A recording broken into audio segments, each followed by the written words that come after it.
Hava Nagila 嘅 introduction。Hava Nagila 咧係一首希伯來語，即係 Hebrew 嘅猶太民歌，英文翻譯做 Let us rejoice， 中文咧就係讓我們一同歡樂。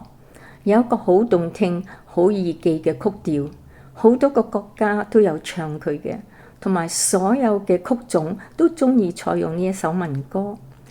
Hava Nagila 咧係一首 Nigun， 即係冇歌詞嘅宗教禱告。大約200年前，即係1800年代中，起源於一班住喺 Zagora Ukraine 好窮嘅哈西德猶太人，即係 Hasidic Jews。佢哋雖然好窮，但係咧就好開心嘅。呢一首冇歌詞嘅曲調，有好多重複嘅音，好似呢呢呢、啦啦啦、哩哩哩咁樣。佢哋咧認為用歌詞去唱就會妨礙佢哋專心崇拜。起初嗰陣時期咧，呢首歌係唱得好慢嘅，只係後來咧就演變到越唱越快。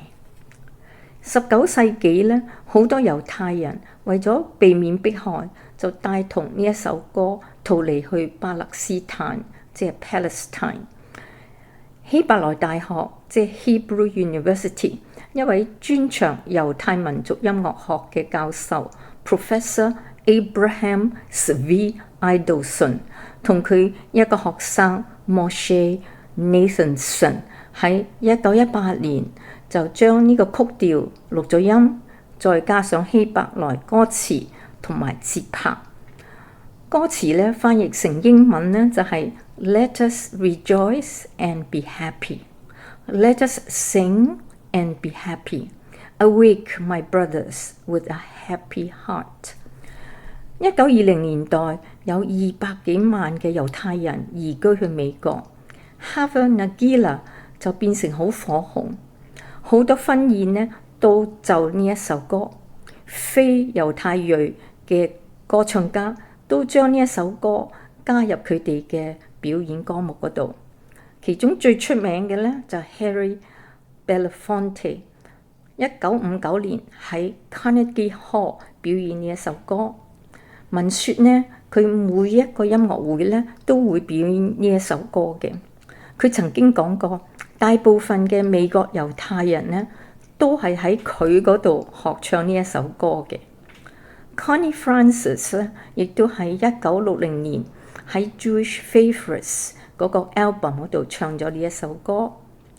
美國籍嘅製片家 Roberta Grossman 就製作咗一部73分鐘長嘅紀錄片，就叫做 Hava Nagila The Movie。佢好認真，首先咧帶咗隊去呢首歌嘅發源地 Zagora Ukraine 就收集資料。2012年呢，就喺三藩市嘅 Jewish Film Festival 首映，之後呢，就喺46個城市輪迴映出。Manhattan 嘅 Museum of Jewish Heritage 曾經喺2012年嘅9月到2014年嘅4月舉辦咗一個叫做 Hava Nagila A Song for the People 嘅展覽。可想而知咧，呢首歌係幾受歡迎啦。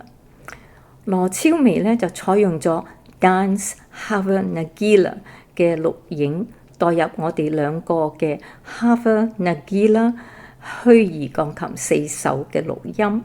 好，現在請大家欣賞，多謝。